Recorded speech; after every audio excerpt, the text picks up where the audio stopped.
يا أيها الذين آمنوا إذا نودي للصلاة من يوم الجمعة فاسعوا إلى ذكر الله وذروا البيع ذلكم خير لكم إن كنتم تعلمون. الحمد لله رب العالمين، والصلاة والسلام على سيدنا وحبيبنا محمد وعلى آله وأصحابه أجمعين. ئیمانداران و خواناسانی زۆر بەڕێز، میوانانی ماڵی خوای پەروەردگار، وتاری ئەمڕۆمان بە پشتیوانی خوای تاک و تەنیا و بێشەریک بەویستی پەروەردگار لە خزمەت فەرموودەیەکی پێغەمبەردا دەبین صلی الله عليه وسلم. باسی ئەوەمان بۆ دەکا نوێژی چێ قبوڵە. بە بێگومان قسە لەسەر نوێژ نەکردن ئەوە هەر نییە بەلای موسڵمانەوە. ئێمە کە نوێژ دەکەین ئەوە گرنگە بەلامانەوە کە چۆن نوێژەکەمان شەرعی بێ. بەویستی خوای پەروەردگار بە فەزلی خوا چۆن خوا لێمان قبوڵکە، جێگا بگرە لە دەفتەری ئەعمالماندا، بەسەرماندا نەدرێتەوە. معلومی جەنابتانە ئەنجامدانی هەر کارێک سەرنجامەکەی شەرتە. قوتابیە کاتێک کە دەخوێنێ هەوڵێکی زۆر دەدا ئەنجامەکەی کە لەو سەرەوە بەدەستی دێنێ گرنگە. ئایا دەرچووە یان دەرنەچووە؟ ئەم نوێژەش کە ئێمە دێنێ ماڵی خوای پەروەردگار کە لە ماڵەوە لەسەر بەرماڵدا دەنیشین، کە لە دەشت و دەرا نوێژ دەکەین، پێویستە بەو شێوەیە بیکەین کە پێغەمبەری خوا صلی الله عليه وسلم لەلایەن خوای پەروەردگارەوە پێڕاگەیاندوین. فەرموودەیەک کە ئیمامی ئەحمەد هەروەها ئەبوو داود و ترمیذی و ڕیوایەتیان کردووە، ئیبن ماجە ڕیوایەتیان کردووە، پێغەمبەری خوا صلی الله عليه وسلم دەفەرمێ: مفتاح الصلاة الطهور وتحريمها التكبير وتحليلها التسليم. نوێژ کلیلەکەی بریتیە لە پاک و پوختی، ئەوەی کەوا هەموو شتێک لێ حرام دەکا لە ناو نوێژەکەیە الله ئەکبەری نوێژ دابەستنە. دەرچوون لە ناو نوێژەکە و حەڵاڵ بوونەوەی ئەو شتانەی لێت قەدەغە کراون بە ئەسسەلام عەلەیکومی کۆتاییە. ئەمە فەرموودەکەی پێغەمبەر صلی الله عليه وسلم. خۆشەویستانم، با لە خزمەتیا بین لە سێ خاڵدا وەریگرین. یەکەمیان، پێغەمبەری ئەکرەم صلی الله عليه وسلم فەرمووی: الطهور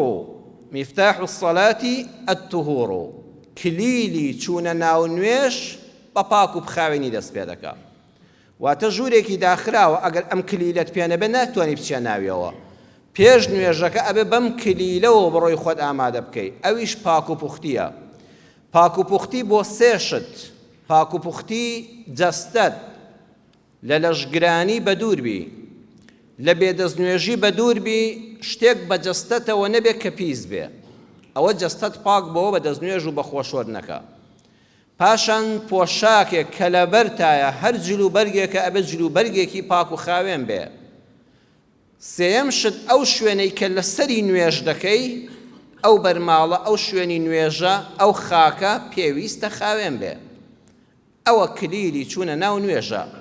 مفتاحها الطهور. بەڵام ئاگادار بین کە باسی پاک و خاوێنی دەکەین، دینەکە لە خۆمان قرس نەکەین، وەمان لێ نەیە تووشی وەسواسی ببین. چەند کەس هەیە گرفتاری ئەمەیە،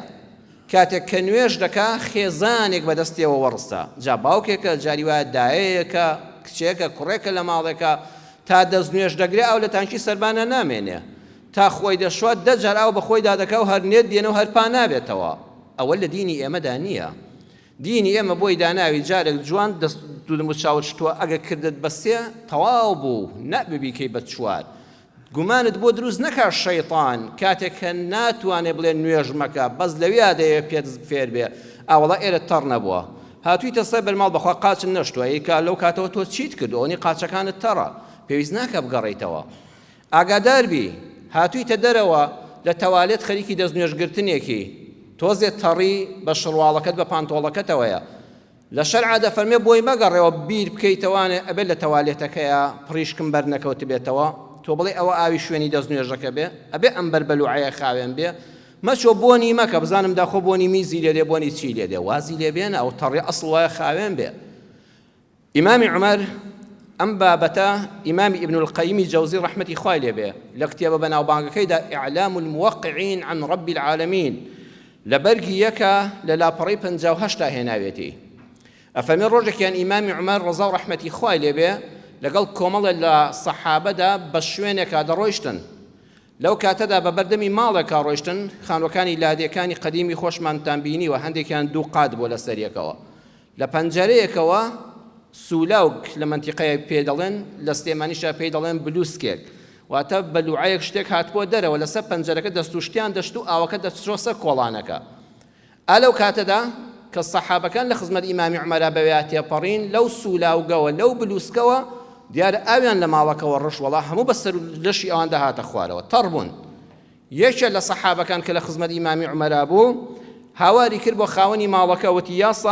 صاحب الميزاب أخبرنا هل ماؤك طاهر أم نجس ئەی خاوەنی بلوسکەکە ئەی خاوەن ماڵ ئاگادارمان کە ئەم ئاوەی کە لەم بلوسکە هاتە خوارەوە پاکە یان پیسە پاک بوو یان پیس بوو. ئالەو کاتەدا دەفەرمێ ئیمامی عومەر فەرمووی یا صاحب الميزاب لا تخبرنا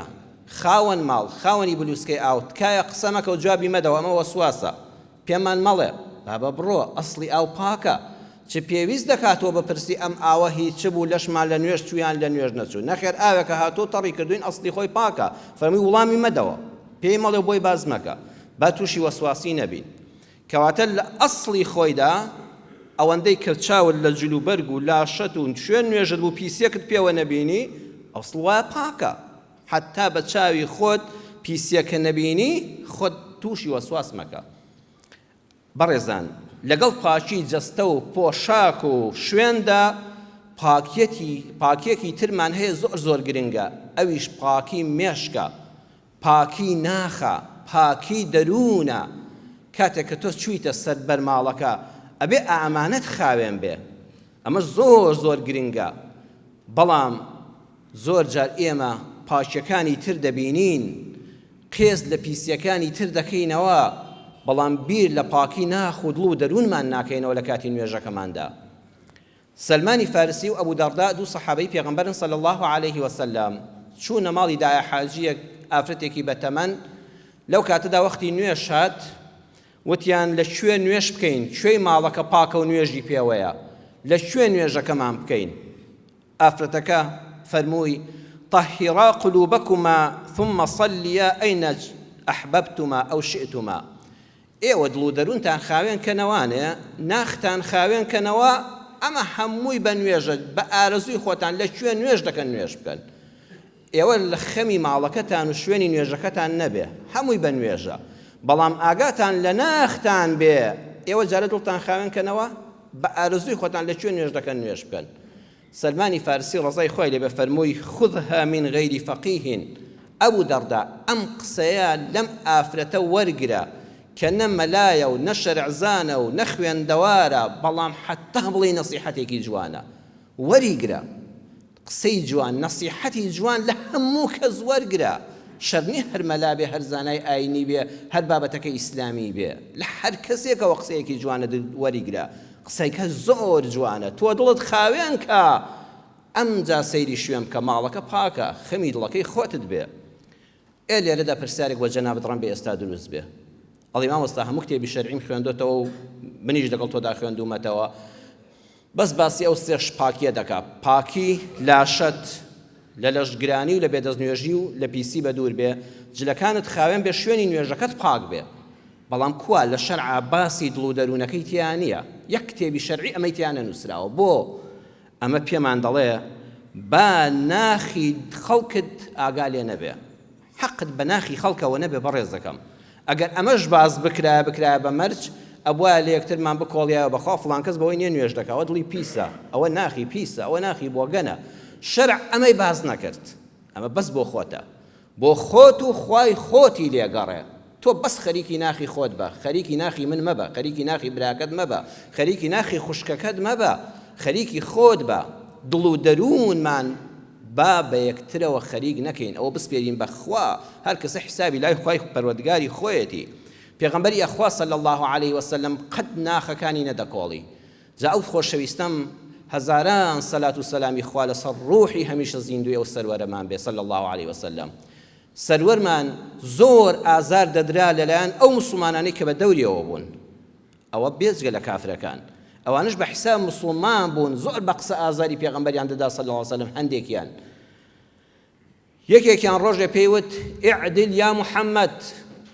ئەی محەممەد، زۆر بە بێئەدەبیەوە، ئەی محەممەد دادپەروەر بە دادپەروەر ئەگەر شتت دابەش کرد بە عەدالەت دابەشیکە. جا چێ هەیە لە پێغەمبەری خوا صلی الله علیه وسلم دادپەروەرتر بێ کەچی ئەو بێئەدەبە ئاوا بەرەو ڕووی پێغەمبەری خوا لە مزگەوتا قسەی کرد.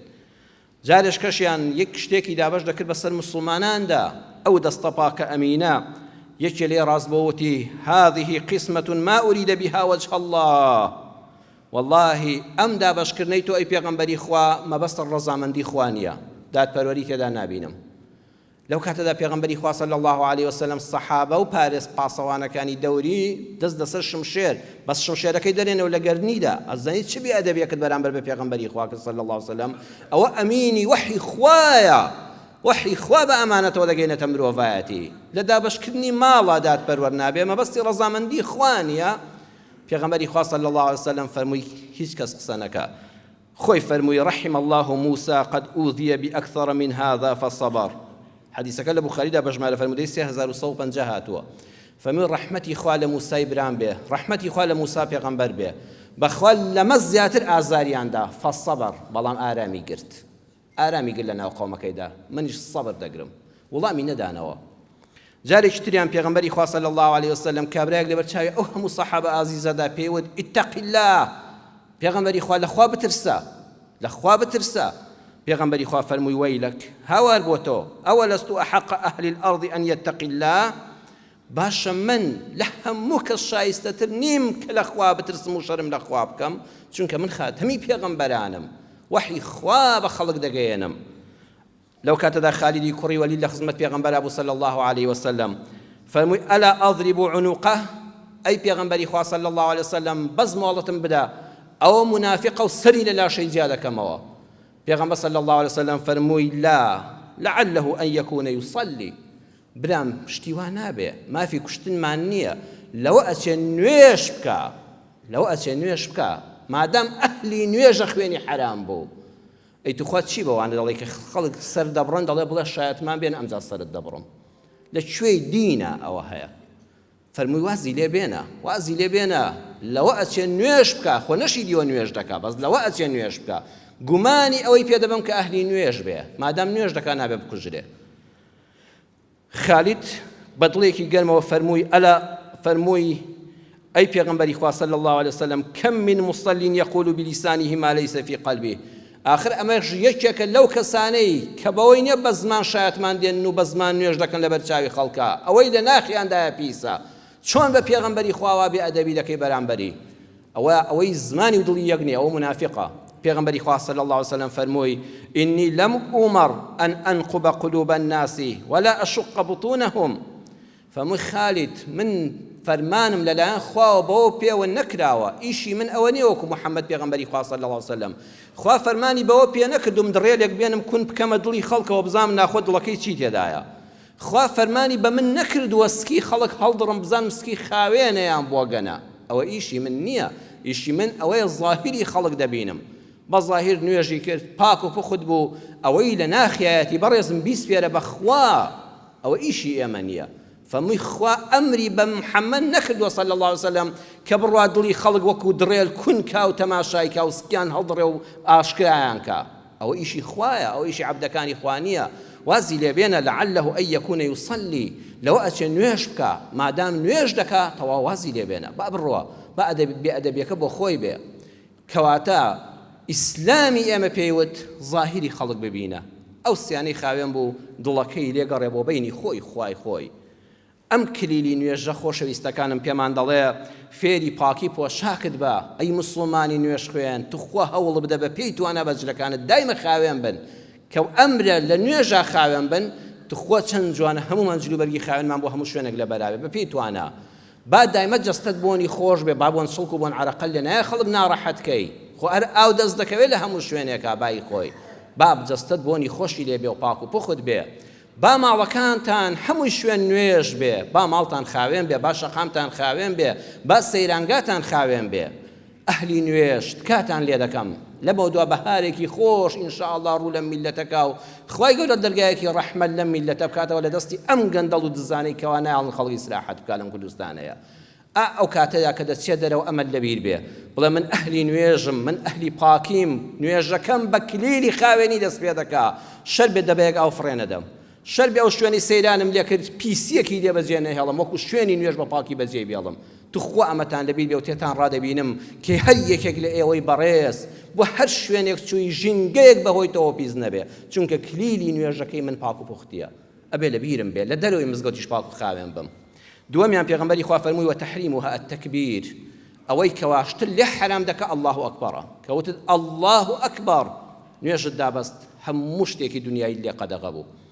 قسەکانت لێ قەدەغە بوو بە الله ئەکبەر ئەزانی ئەو الله ئەکبەرە بۆ الله ئەکبەر دانرا ناڵی لا إله إلا الله ناڵی سبحان الله ناڵی الحەمد لله ئەخر نوێژ هەمووی مانای تایبەتی خۆی هەیە زۆر ئەمانە جوانن زیکری خوان بەڵام دەڵێ الله ئەکبەر یعنی یا ڕەبی خوای پەروەردگار بڕیارمدا لە کەس نەترسم ڕزق و ڕۆزیم ژیانم ئەجەلم مردنم بەدەستی کەس نییە نوێژ فێری بوێریت دەکا فێری دلێریت دەکا پەروەردگارە بڕیارمدا کۆیلەی کەس قبوڵ ناکەم من خوا بە ئازادی هێناومێ سەر زەوی ئەبێ بە ئازادیش بمرم کۆیلایەتی قبوڵ ناکەم کەس بە گەورەی خۆم نازانم جگە لە خوا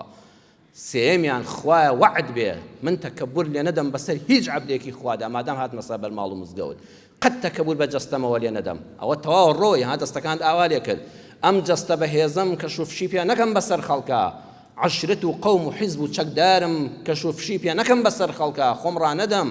ماڵ و سەروەت و سامانم نەڵێم من ڕەفیقی فڵان کەس نیم لە مزگەوت شابێ شوێنم جیاواز بێ بەخوا هەیە مزگەوتی کردووە پەنا بەخوا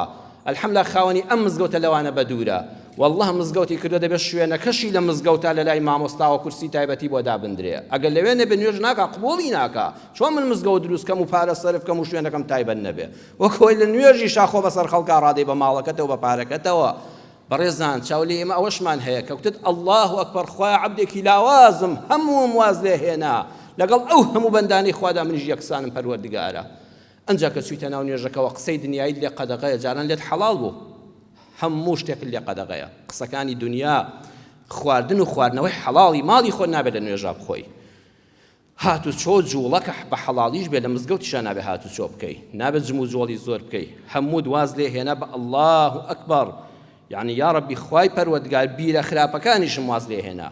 کە چوویتە ناو نوێژەوتت الله ئەکبەر پەروەردگارە من زۆر خەم و مەراقم هەیە بەڵام وا بڕیارمدا تۆ لە خەمەکانی من گەورەتری تۆ لە کێشەکانی من گەورەتری تۆ لە قەرزاریەکەی من گەورەتری تۆ لە شکستەکەی من گەورەتری خوای جان وا ئەوانە واز لێ هێنا من هاتمە حزوری تۆ دڵەکەم تەسلیم بە تۆ کرد تۆ لە هەمویان گەورەتری وازم لە هەمویان هێنا چەند جوانە ئاوا بیر لە نوێژ بکەیتەوە ئەزانی ئەو نوێژە چەند مرتاحت دەکا ئەزانی بە هەموو پێوەرێکی زانستی ئەم سەردەمە و هەتا قیامەتیش دەیسەلمێنێ کە ئینسان ڕۆژانە پێویستی بە 5 جار خۆشەحنکردنەوە هەیە ئەزانی ئێمە چەند ماندووین زمانمان ماندووە ناخمان ماندووە مێشکمان بەردەوام لە هەر کەسە لە ئیشەکەی خۆیدا ماندووە ڕۆژی 5 جار بۆ چەند دقەیەک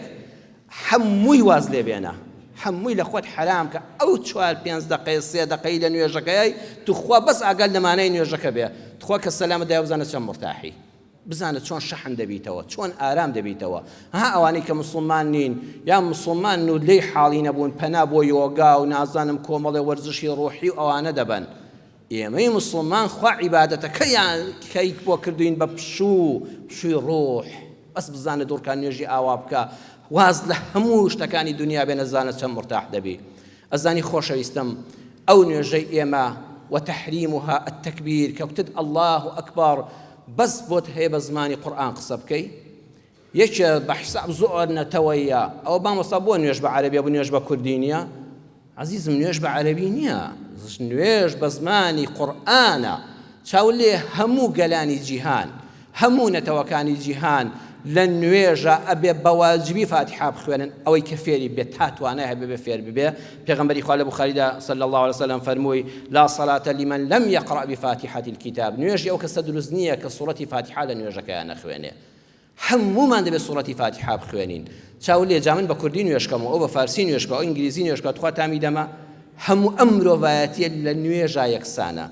هەمومان کەلامی کەس ناڵێین بەس کەلامی رب العالمین، کە هیچ کەلامی هیچ قسەی تەنانەت قسەی پێغەمبەری صلی الله عليه وسلم تێدانە بە کەلامی خۆ بە فاتحە دەست پێ دەکەین و نوێژەکەمان بەبێ ئەوە دروست نییە. ئەگەر ئاوا نوێژت کرد بەخوا کە سەلامت دایە و مرتاحی. پێغەمبەری خوا صلی الله عليه وسلم لە فەقرەی کۆتاییدا فەرمووی وتحلیلها التسلیم، خەڵکی نەبزانن بە سەلامدانەوە هەموو شتەکانی پێشوو لێ حەڵاڵ دەبنەوە. کە سەلامت دایەوەت هەیە نان بخۆی، ئاو بخۆی، بڕۆی بجوڵێ، قسەی دنیایی بکەی، چاکوچۆنی لەگەڵ ئەموو ئەو بکەی، کەسابەت بکەی. ئیسلام پێمان دەڵێ کە سەلامت دایەوە هەرج لە جوڵە مەکەوە، بەشی خواشت هەبێ بەشی دنیاشت هەبێ. ئەمجا خۆت دامەبڕە تێکەڵای ماڵ و مناڵ و بازار و پیشەکەت و هەمووشی بەوە، بەڵام ئاگال لە یەکشت بێ. بەچی سەلامی نوێژت داوەتەوە خۆشەویستم؟ هەر یەکێک لێمە ئەو ڕاستیە دەزانین کە سەلام دەدەوێت لێی مەرحەبا، کە سەلام دەدەوێەوە دەڵێ های ئەلو فڵان شت، نا، ئەڵێ ئەسسەلام عەلەیکم ڕەحمەت الله، بەلای ڕاست و بەلای چەپا سەلام دەدەیتەوە، تەنانەت کەسیشی لێ نەبێ هەر ئەبێ ئەوە بڵێ. بۆ ئەم دووشەیە ئەسسەلام عەلەیکم فەقەرەی دومی وەڕەحمەت الله، یعنی خەڵکینە ئەم نوێژە کە من سەلامم دایەوە لێی بەرهەمەکەی لە بینن بە چاوی خۆتان. ئەو مسلمانانەی لێرەوە تا ئەو سەری دنیا، لەم سەریشەوە تا ئەو سەری دنیا دڵنیا بن دووشتم بۆ ئێوە پێ دەبێ، وعد بێ لە بینی خۆم و خوادا. یەکەم ئاشتی و برایەتیم بۆ ئێوە پێیە، سەلام ئەوەیە. ئێوە برا من، ئەگەر ئافرەتامون ئێوە خوشک من، ئێوە کەسی منن، ئێوە خۆشەویستی منن، دڵنیا بن ئاشتیم بۆتان دەبێ، دڵنیا بە مادام نوێژم بۆ خوا کرد لە منەوە زەرەرت پێ ناگا. بەڕێزم خۆ هەر سەلامدانەوە گاڵتە نییە، بۆ ئەم وشەیە لە هەڵبژێراوە لە نوێژە. سەلام، ئاشتی، برایەتی، خۆشەویستیم بۆ مرۆڤایەتی پێ دەبێ. چەند ناخۆشە ئینسان سەلامی نوێژی دایەوە ئەمجا دەستکا بە دەستبڕینی خەڵک. سەلامی نوێژت دایەوە لەو سەرجادە بە هۆڕن خەڵک ناڕەحەتکەی. ئەبێ ئێوەی بەڕێز لە خۆمەوە بۆ جەنابتان خوا ئاگای لێمان بێ و هیدایەتمان بدە. ئەبێت تۆ لەسەر شەقامەکەش جیاواز بی. تۆ کە دەی بۆ جومعەکە ئۆتۆمبیلەکە دوا ڕاگری ئازاری خەڵک نەدا، کە ڕۆیشتی سەبر و تەحەمولی چەند دەقەیەک و خولەکێکت هەبێ کە خەڵک پەلەیەتی باتەوە بڕۆ فەرموو بە عەزیزەکەم، خەڵک ئیشارەتی ناڕەوای بۆ کردی، تۆ سەلامێکی لێ بکە، من لە نوێژ بۆم وتومە ئەسسەلام عەلەیکم، بەخوا شەڕیشم پێ بفرۆشی من نایکەم، من ئەهلی شەڕ نیم، من ئەهلی سەلام وعدم بەخوادا. ئاوا لە نوێژ حاڵی بن. دووەمیان وەڕەحمەت الله، بەڕێزان ئێمە ڕەحمەتی خوامان پێیە. والله ئەگەر لە نوێژ حاڵی بین ئەمەن دەبەست بوو بۆ تێگەڕێ مرۆڤایەتی مسلمانان. من ڕەحمەتم پێیە، ڕەحمەت ئەم ڕەحمەتە ئەم ئیسلامەیە ئەبێ وەکو پێغەمبەر و سەحابە بیگەێنین. کۆتایی وتارەکەم دەچمە خزمەت ژیاننامەی پێغەمبەری خوا صلی الله عليه وسلم. هۆزی سەقیف وەکو هەموو هۆزەکانی تر دەهاتنە خزمەت پێغەمبەری خوا صلی الله عليه وسلم، داوایان دەکرد باسی ئیسلاممان بۆ بکە. هەیان بۆ مسلمان دەبوو، هەبوو گوێی دەگرت و مسلمان نەدەبوو. پێغەمبەر لەگوڵ کاڵتری پێ نەدەوت، کاکە گیان من ڕوونکردنەوەم لەسەرە، بەلاغم لەسەرە. هۆزی سەقیف زیاتر لە 10 کەسیان هاتنە خزمەت پێغەمبەر صلی الله عليه وسلم. پێغەمبەری خوا برنیە مزگەوت، جومعە و جەماعەتیان بینی، وتیان ئەی پێغەمبەری خوا، ئەی ڕەوانەکراوی خوا، ئێمە هاتوین لە دینەکە حاڵی بین. فەرمووی سەر و سەر چاوان چه پرسیارێکتان هەیە بیکەن. وتیان بیستومانە دینەکەی ئیسلام کە تۆ هێناوتە عەرەق حرامە، ڕیبا حرامە، زینا حرامە. فەرمووی بەڵێ. وتیان وەڵی ئینسانێک کە فیتڕەتی پاک بێ قێز لەم سێشتە دەکاتەوە، مرۆڤایەتی قێزی لێ دەکاتەوە، قبوڵمانە. فەرمووی ئێوە بتپەرستن؟ وتیان بەڵێ. واتە پێغەمبەری خوا صلی الله عليه وسلم ئاگادارە مسلمان نابێت لە گوێی گادا خەوت بێ، مسلمان هۆشیارە لە دنیادا چی دەگوزارێت، چێ دەپەرستێ و چیە بیر و باوەڕێگەیە. فەرمووی ئەو بتێکتان هەیە لە باب و با پیرانتانەوە دەیپەرستن؟ وتیان وایە. فەرمووی دەبێت ئەو بتە بشکێنن. هەر کەوان وت پێغەمبەر وای فەرمووی مسلمینەوە قوربان باسی بتەکە نەکەی، ئەو بتە با گوێی لێ نەبێ، ئەوە ئێستا ببیستێتەوە تۆ نیازی شکاندن و وەرکردنی تەیە، بەخوا خۆت و ماڵ و مناڵت لەناو دەبا. ئەوەندەیان حکایەت و خوڕافی خراپەوە مێشکەوە، ئەم بتە زەلام دەستی بۆ بەرێ هەر لەوێەوە بزانێ پێغەمبەر و ماڵ منداڵی لەبەین دەبا. پێغەمبەر تووڕە دەبێ؟ نا. ئیمامی عومەر زەردەخەنەیەک دەکات، دەفەرمێ کوڕە هاوار بۆ ئێوە، برابەر چییە؟ ئەڵێن عومەر تۆ بێدەنگ بە ئێمە کەس ناتۆ بۆ لای تۆ ئێمە هاتوین بۆ لای پێغەمبەری خوا صلی الله علیه وسلم بەخوا ئەو پێغەمبەرە ئەو دینەی نەگەیاندایە بە سەحابەش ئاوانە دەگەی فەرمووی ڕاست دەکەن لێیان گەڕێ وتیان هەر ئەبێ بیشکێنین لە ناوی بەرین فەرمووی عەقیدە مساومەی لەسەر ناکرێ خورمژ لە دینا ناخورێ تۆ خواشت هەبێ ئەڵڵاشت هەبێ و بتیش لە دڵتا بێ نابێ ئەبێ یەکیان بۆ یەکیان واز دەبێنی ئێوە هاتوون ببنێ یەکتاپەرست بەوە ڕزگارتان دەبێ ئەبێ بتەکەتان بەردا دارە هیچ نییە بیشکێنن وتیان ڕازین موسڵمان بین بەڵام با تا 3 ساڵ بتەکەمان وەز دەستکاری مەکەن دەستکاری نەکەین فەرمووی نابێ وتیان لێگەڕە 2 ساڵی کە لە خزمەتیا بین فەرمووی نابێ نا وتیان 1 ساڵی تر فەرمووی هەر نابێ وتیان 1 مانگ فەرمووی لە عەقیدەدا مساومە نییە کەوتن لا إله إلا الله تەواوی بتەکان ڕۆیشتن تەواو بوون تۆ بەس لەوەی ئاسمانە دەترسی ئەوەی سەرزەوی هەر مەخلووقە وەکو تۆ ئەوە بێجیانێکە وتیان دە وەڵای ئەی پێغەمبەری خوا ئێمە ناتوانین بەدەستی خۆمان بەخوا کەس جورئەتی ئەوە ناکا لێیدا ئەبێ خۆت کەسانێک بنێری ئەو بتە بشکێنن پێغەمبەری خوا صلی الله علیه وسلم فەرمووی ئەمەمان قبوڵە خۆم سەحابە دەنێرم ئەو بتە لەبەر چاوی خۆتان وردکە هیچ نییەوە وتیان وەڵای حەزیشمان لە نوێژ نییە وەڵای نوێژیش خۆش نییە کاکە مرۆڤ زۆر بەرزترە معقولە ئاوا بکەوی و سەر لە عەرزا بێ و دواوە لە ئاسمان بێ جوان نییە پێغەمبەری خوا صلی الله علیه وسلم فەرمووی ئەوەیان هەر نابێ فەرمووی خێر لە دینێکدا نییە لا خێرە فی دین لا صلاة فیه هەر کەسێ نوێژ نەکا خێری تێدا نامێنێ ئاخر دینداری بەس نوێژەکەی دیارە ئەگەر نوێژ نەکەی چ خێرێکت تێدایە لەو کاتەدا وتیان با بە نوێژیشمان قبوڵە دەی فەرمووی بڕۆنەوە بۆ ناو هۆزەکەتان بە زمانی شیرین دەعوە و بانگەوازیان بکەن ئێوە گەیشتنەوە ماڵەوە منیش دوای ماوەیەک با خەڵکەکە بزانن ئەم بتە دەشکێ من خۆم سەحابە دەنێرم تیمێکی نار بە سەرکردایەتی خالیدی کوڕی وەلید و مغیری کوڕی شوعبەیان لە خزمەتا بوو دەفەرمێت چوون بۆ ئەوێ هەموو ژن و پیا و گەورە و بچووکی ئەو شار و دەیەکەوە ببوونەوە خەڵک هەمووی دەلەرزی لە سەربانەکانەوە سەیریان دەکردیان و کارەساتێک ڕوودەدا بتەکە دەستکاری بکری ئەو خوای کە بابووە پیلانمان چەند ساڵە پەرستویانە بڕێزان تۆ کە ئەهلی نوێژی بۆ تۆ زۆر ئاساییە دین ئاوا جوان وەرگری بەڵام کاکە خەڵکی کە وانە خەڵکی کرد لاڕێ بووە بەخواوە بە ئاسانی ناتە سەر ڕێگا ئەبێ نەرمبی لەگەڵیدا ئەبێ ئەم ڕەحمەت اللهی کە لە نوێژە سەلامت پێداوەتەوە بیگەێنی بەدڵی خەڵک بە حیکمەتەوە بە لێزانینەوە بە قسەی خۆشەوە ئەبێت چاوەڕێی بکەی هەر ڕۆژە شتێکی خراپ واز دەبێنێ و بەرەو چاکەیەک بێ بەڵام بەس کوتی لا إله إلا الله ئەبێ موحید بێ نابێ بتپەرستی لە دینە هەبێ ئالەو کاتەدا مغیرەی کوڕی شوعبە چەکوشێکی گەورەی پێبوو تەورێکی پێبوو شوینێکی گەورەی پێبوو چووە سەرەوە بەد چی یەک دایریای داگیر کردووە ئەوەندە گەورەیە ئەوە چەند ساڵە هەیە کەس نەیوێراوە بەس سوزدان بۆ بردۆ خواردنیان لەبەر دەمداناوە خواردویانە و لی پاڕاونەوە داوای شیفای نەخۆشی داوای منداڵ بوون داوای هەموو شتێکیان هەلەوە کردووە ڕزق و ڕۆزی باران بەس ئەو بتەشتمان بۆ بکە وەڵام مغیرە بە سەحابەکان فەرمووی ئەوەی کە من دەیکەم ئەوە سیناریۆیە کوڕە نەترسن هیچ نییە ئێستا ئەو خەڵکە هەموو دیانمە پێکەنین یەکەم چەکوشی لە لوتی بتەکەدا والله لەو کاتەدا خۆی فڕێدایە خوارەوە بەسەر عەرزەکەیە کەوت و دەستی کرد بە لە قەفرتێ و بە لەرزین هەموو هاواریان کرد نەمانگوت دەتکوژێ ئەوە مغیرەی کوشت داگەت پیاون ئێوەش بڕۆن دەستکاریەکی بکەن وتیان نەمانگوت بابا ئەوە بەخوا محەممەدیش لەناو دەبا تازە هەموو تووڕە بوو والله مغیرە هەستایەوە دەستی کرد بە پێکەنی وتی بابەگیان والله ئەو بەس بۆ خۆشی وام وت ئەوە بەرد چۆن دەتوانێ من بخا چۆن دەتوانێت بم لەرزێنێت چۆن دەتوانێت فڕێمدا بەس ویستم هەر قسەیەکی خۆشتان بۆ بکەم سەحابە ئاوا تێگەیشت بوون کوڕە لە گەیاندنی دینا برا والله نوکتەش هەیە قسەی خۆشیش هەیە پێکەنینیش هەیە